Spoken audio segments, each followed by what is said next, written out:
The modern world is obsessed with action. The modern world believes that effort equals results. Nowhere is this fallacy more damaging and more physically painful than in the seemingly innocent slice of daily bread. Observe the modern commercial bakery. The air vibrates with the deafening roar of industrial spiral mixers. These steel beasts spin at hundreds of revolutions per minute, tearing through sack after sack of refined white flour.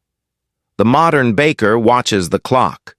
Say the modern baker adds water, adds yeast, adds salt, and immediately engages the gears. The steel hook crashes into the wet flour, ripping the mixture apart, forcing hydration through brute mechanical violence. The friction generates heat. The dough screams. To prevent the dough from overheating and dying, the modern factory must use ice water or jacketed cooling tanks. The process is a war against the material. The result of this industrial combat is sitting on the kitchen counter right now. A loaf that looks perfect, white and soft. Yet, consume the loaf. 2 hours later, the stomach feels heavy. The gut expands. A lethargy spreads through the limbs. The modern consumer accepts this bloating as normal. The modern consumer believes that bread is naturally difficult to digest. This is a lie. The discomfort is not caused by the wheat itself. The discomfort is caused by the violation of a fundamental biological law. The bread was not crafted. The bread was manufactured. The gluten network was not grown. The gluten network was forced into existence before the biology was ready. Now, cast the mind back 800 years. Enter a medieval bakehouse in the year 1250. The environment is radically different. There is no electricity. There are no spiral mixers. There is only a wooden trough, worn smooth by generations of hands. The medieval baker pours the coarse, stone-ground flour into the trough. The medieval baker adds water from the local well, and then the medieval baker does something that would get a modern industrial employee fired. The medieval baker stops. The medieval baker mixes the flour and water into a shaggy, ugly mass, and then the medieval baker walks away. The baker leaves the bakehouse. The dough sits there, silent, still. To the modern eye, this looks like laziness. To the modern efficiency expert, this is dead time. But inside that wooden trough, in the microscopic silence, a miracle of physics and chemistry is occurring. This is the Autolyse. While the baker tends to the fire or fetches wood, the dough is working harder than any machine ever could. The water is penetrating the hard outer shell of the starch granules, not by force, but by osmotic patience. The proteins are hydrating. The dormant enzymes, sleeping inside the grain since the harvest, are waking up. They begin to knit the gluten network together, link by link, without a single ounce of human or mechanical energy. When the baker returns 2 hours later, the dough has transformed. The coarse, tearing mess has become smooth, extensible, and alive. The medieval baker did not need a chemical conditioner to relax the dough. The medieval baker used time. This technique was not a secret. This technique was survival. But as the centuries turned into the Industrial Revolution, time became the most expensive ingredient. In the calculation of profit margins, a distinct choice was made. Then industry realized that waiting 2 hours for an Autolyse meant 2 hours of zero production. This was unacceptable. So, the industry replaced time with energy. The industry replaced the natural enzymatic breakdown of the Autolyse with high-speed, high-intensity mechanical mixing. The industry replaced the natural development of flavor with oxidizing agents and extra yeast. The industry prioritized the schedule of the factory over the biology of the human gut. And this shift represents a fundamental rupture in the human food chain. By skipping the Autolyse, the modern process prevents the flour from fully hydrating and prevents the protease enzymes from neutralizing certain gut-irritating proteins. The modern consumer is eating unfinished chemistry. The body is forced to do the work that the wooden trough used to do. The stomach becomes the mixing bowl. The intestines are burdened with processing raw, stressed, oxidized starch. Is it any wonder that gluten intolerance is skyrocketing? Is it any wonder that the simple act of eating lunch requires a nap to recover? The advancement of baking technology has been a regression in nutritional value. The industry has sold the lie that bread is merely a vehicle for sandwich fillings, a neutral sponge. The industry does not want the consumer to know that the sponge is chemically incomplete. The industry relies on the consumer's ignorance of what real dough feels like. And ask yourself this question right now. When was the last time a piece of bread was eaten without feeling a sudden spike in blood sugar followed by a heavy crash? When was the last time the stomach felt lighter after a meal, not heavier? If the answer is never, then the body has been fighting a losing battle against industrial shortcuts. The symptoms, the bloating, the brain fog, the fatigue, are the body's way of screaming that the chemistry is wrong. This investigation will not just explain the history of bread. This investigation will expose the specific biological mechanisms that were sacrificed for speed.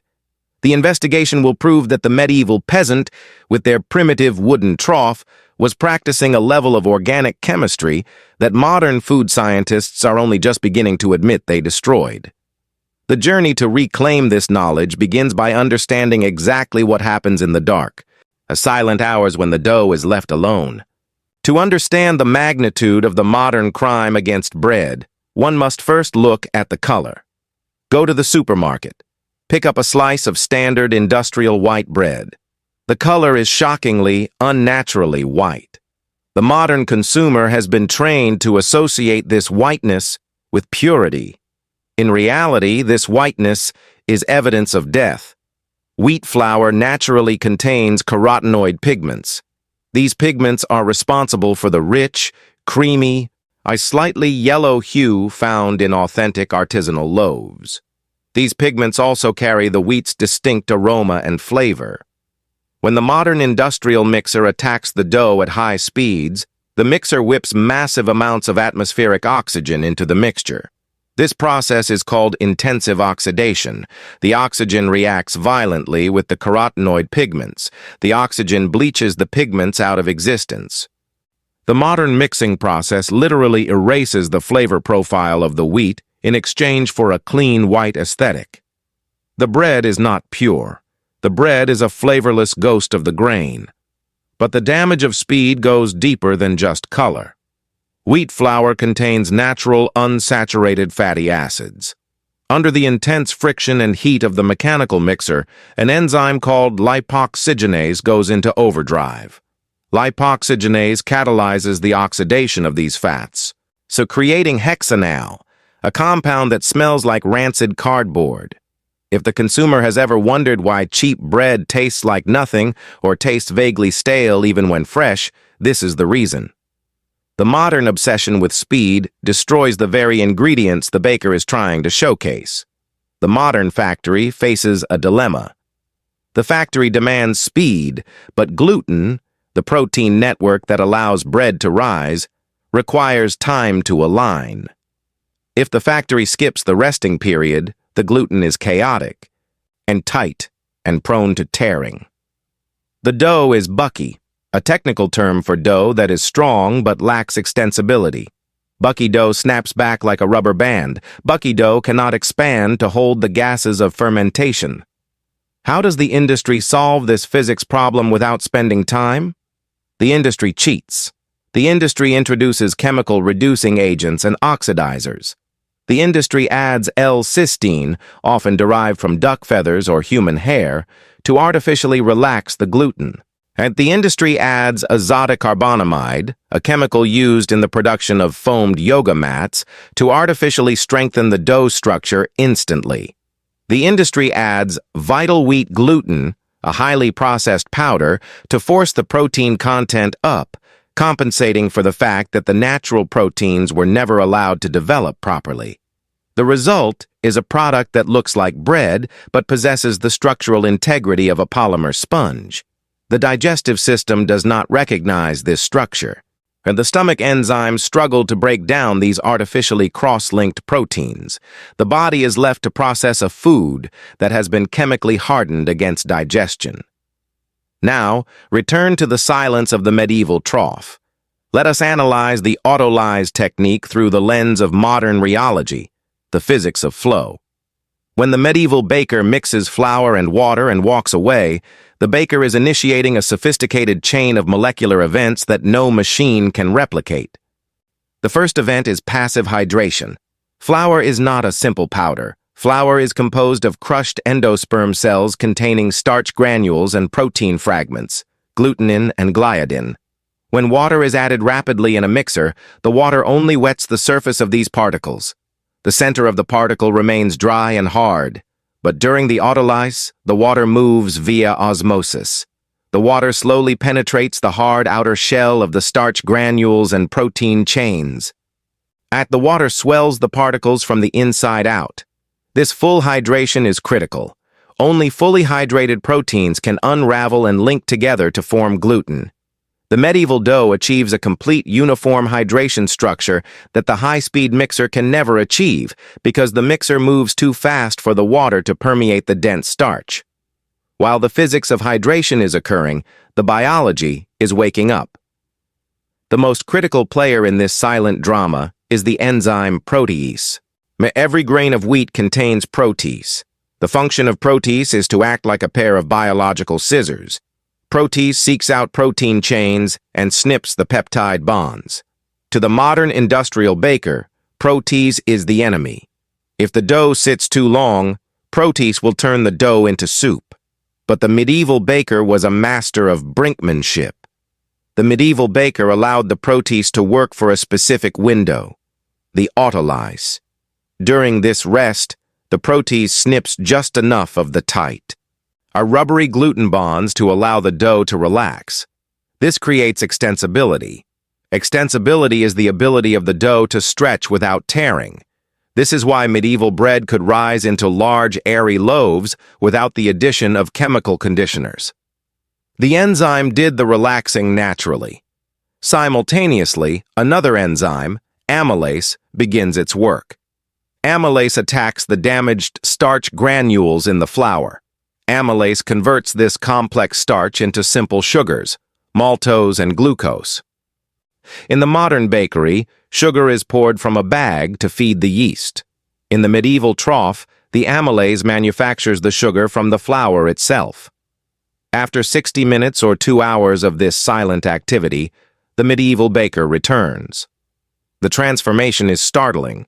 The dough has not been touched, yet the dough has passed the window pane test, a test where dough can be stretched thin enough to see light through.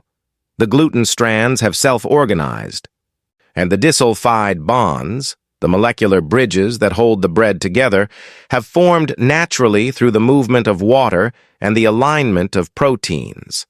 The dough has effectively kneaded itself. The medieval baker does not need to beat the dough for 20 minutes. The baker only needs to fold the dough gently to organize the structure. By respecting the autolyse, the medieval baker preserves the carotenoid pigments, flavor, and color. The baker preserves the integrity of the starch.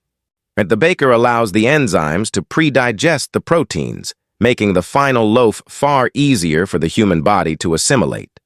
The laziness of the past was, in fact, a masterclass in applied biochemistry.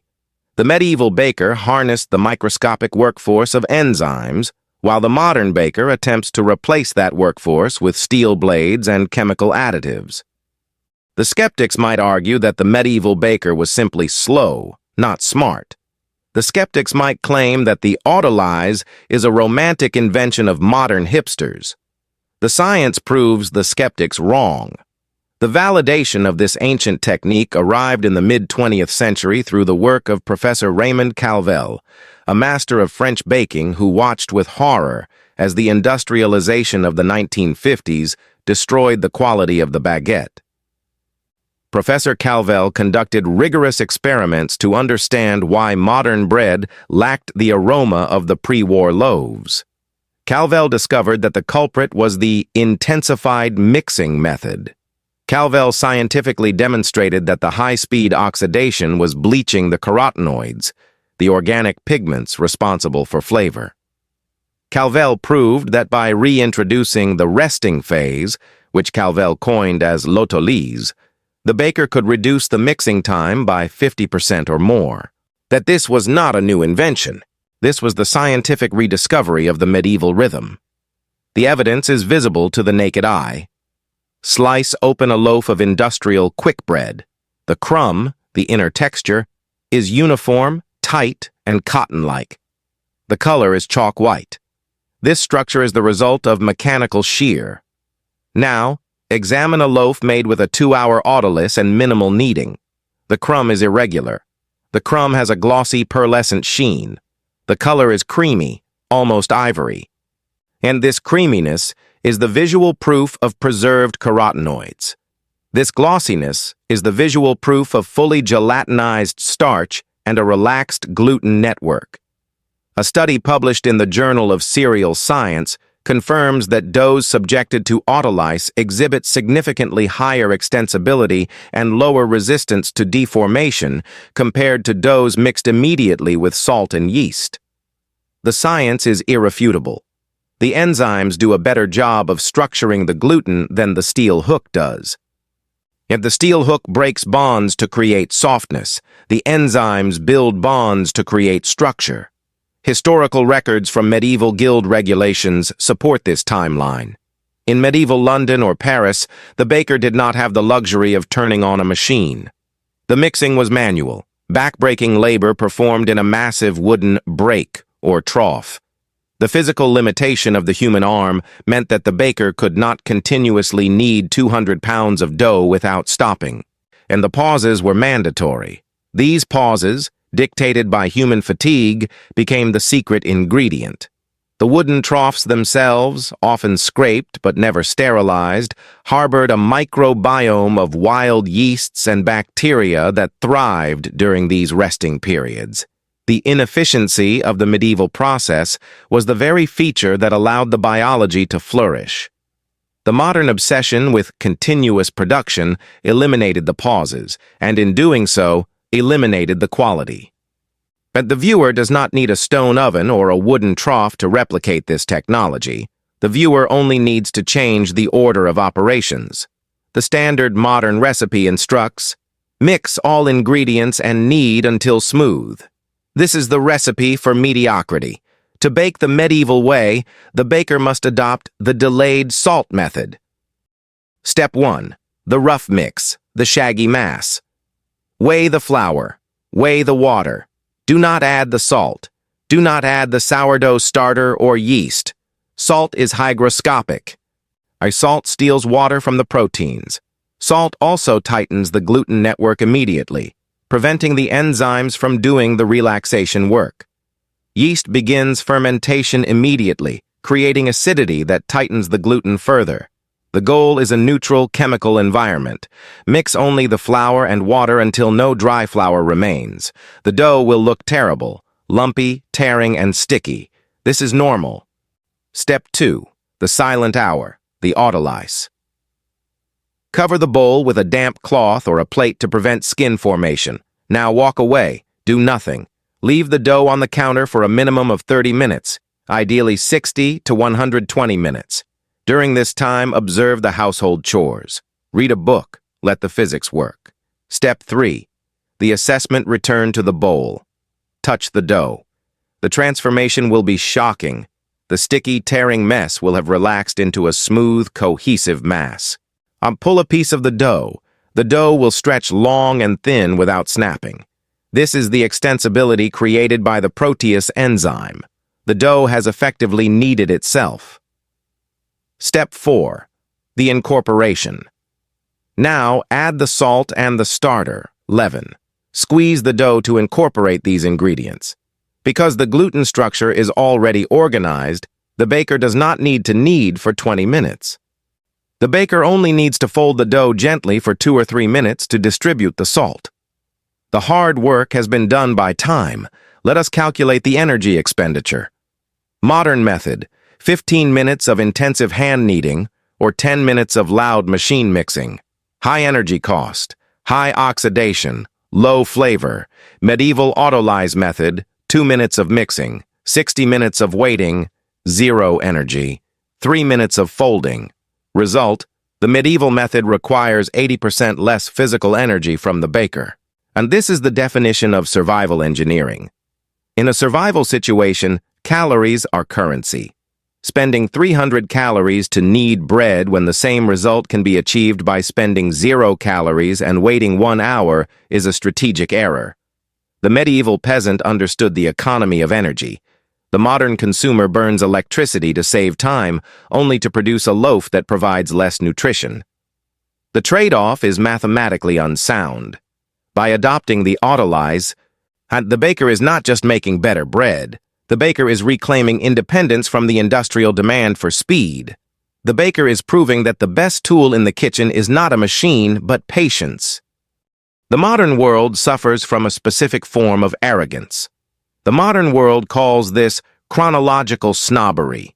The modern individual believes that because the current year is later than the year 1200, the current methods must be superior. The modern individual looks at the medieval baker, standing before a wooden trough with flour on rough hands, and sees a primitive figure. The modern individual sees a person who lacks electricity, lacks stainless steel, and lacks the chemical catalog of the industrial food scientist. This view is an optical illusion. When the layers of convenience are peeled away, the truth is revealed. The medieval baker was not a primitive. The medieval baker was a master of applied biophysics. The medieval baker did not have a degree in chemistry, but the medieval baker understood the fundamental law of nature. Biological systems require time to reach optimum potential. The modern industrialist, armed with degrees and machinery, is the one behaving primitively. The modern industrialist attempts to bludgeon the grain into submission. The modern industrialist treats a living, breathing biological network as if the network were concrete to be mixed and poured. By replacing the Autolyse with high-speed oxidation and chemical conditioners, the modern age has achieved efficiency, yes. But efficiency is a metric for machines, not for living organisms. The efficiency of the factory has become the deficiency of the human body. The modern diet is filled with foods that are efficiently produced, efficiently packaged, and efficiently sold, yet these foods are biologically empty. The story of the Autolyse is a warning. The story teaches that technology is not always an upgrade. Sometimes technology is merely a mask for degradation. The electric mixer was sold to the baker as a tool of liberation, a way to save labor. But in saving labor, the mixer stole the soul of the bread. The mixer stole the flavor. The mixer stole the digestibility. And ultimately, the mixer stole the baker's connection to the material. The medieval baker knew the dough. The medieval baker knew that on a cold morning, the Autolyse must be longer.